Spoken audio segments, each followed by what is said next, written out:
it going, GITV? I'm CJ, and today we're going to be doing another episode of our Manufacturer Highlight series, which we started about a couple weeks ago.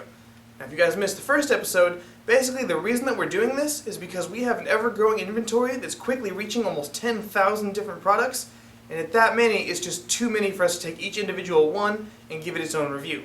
So what we're going to do is from time to time, we'll take a few different products and group them together by manufacturer and then give you a quick overview of them so you guys have a pretty good idea what you have to look at. Today we're going to be covering KJW.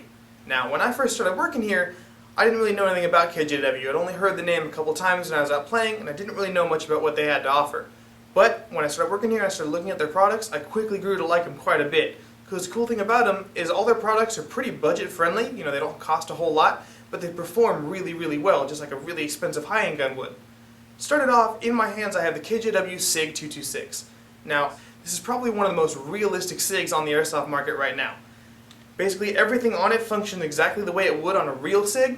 You know, just like you got your double stage trigger, you got your double action trigger, my mistake. You have your slider release right up here above where your thumb would go. You know, not so oriented for left-handed shooters, but it works. You know, you can make it work. You have your functioning decocking lever right there. You also have a rail down here for your lights and lasers or whatever else you want to put on there. The other cool thing about this is it comes apart just like a real SIG would. You just drop your magazine, flip this little lever, and it slides right apart, which makes it really easy to change out your inner barrel, your hop-up bucking, or do any internal upgrades that you might want to do. Putting it together is just as easy. You just slide right back together, flip the lever back in place, and you're all set. Moving up the list, we have one of their newer pistols, which is the Tactical KP-08 1911. And at first glance, you might think that this looks like just any standard 1911. When you pick it up, you notice that it's definitely not. The biggest change is the entire lower frame has been replaced by polymer, which makes it a lot more lightweight and a lot faster when you go to use it. They've also slimmed down the grip a little bit so it fits in your hand even better. It's also got this, and they've also changed the serrations on the slide. Now that they're just big enough to get a good grip when you go to rack it, but they're small enough so that if your hand slips across the back, you don't hurt your fingers. It's also got the same features that you would expect from a normal tactical 1911. You know, your rail down here for your lights and lasers, skeleton trigger, and the grip safety. Basically, it's just an upgraded 1911, which makes it really cool and really fun to use. The next gun on our list, definitely something a little different, and I like it quite a bit, but I don't know that I would actually use it in a game. And this is the double barrel side-by-side sawed-off shotgun. Now, the reason that I say that I might not use this in a game is because of the way it reloads. It reloads just like a breakaway shotgun would, which makes it really cool and realistic, but it's also kind of slow. You flip the lever off to the side and break it open, and then the two shells fall right out the back. Way cool to look at and way fun to do, especially if you like shooting shotguns like I do, but reloading this during a game is just not a realistic option. Each one of these holds 7 rounds, so when you pull the trigger, you've got 7 BBs coming right at your opponent all at the same time, which is pretty intimidating.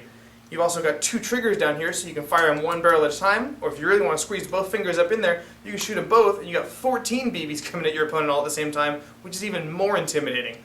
It's also made out of real wood and all metal, so it feels super realistic. I've never held a sawed-off shotgun, and you shouldn't either, but I would imagine it would probably feel pretty realistic just like this. That about does it for the shorter guns that we're going to look at today. Let's go ahead and move on to the longer ones.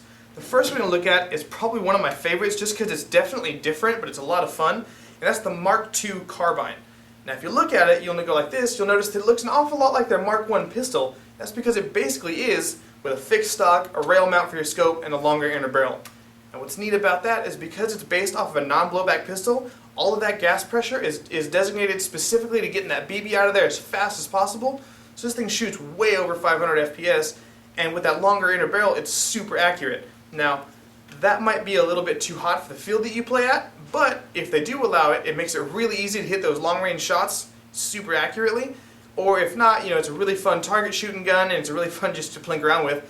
I might even buy one myself just for fun. Okay. Moving up, we have the KJW M700. Now this comes in 2 different options. You've got the regular M700 or the quick takedown version, which is the one I have in my hands.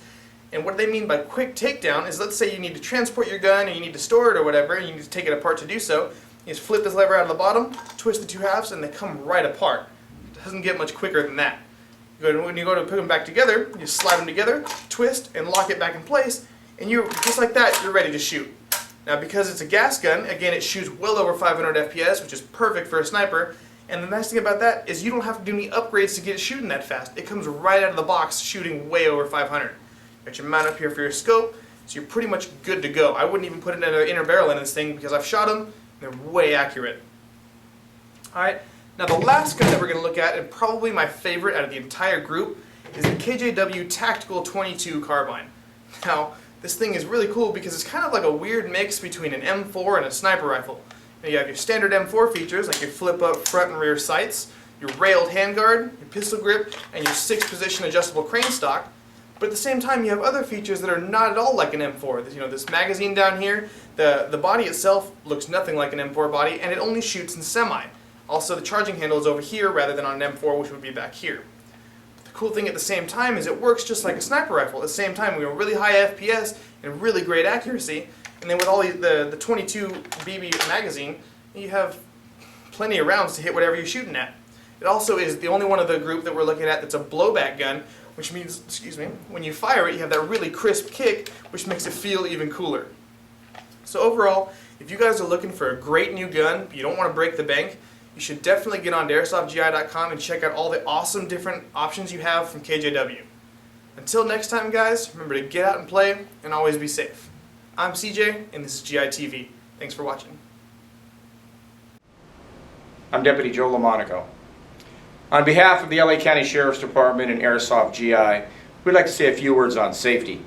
Treat your airsoft gun like a real firearm. Never take it in public. It can be mistaken for an actual firearm. Always wear your eye protection when using airsoft. Airsoft is fun, but not worth losing an eye for.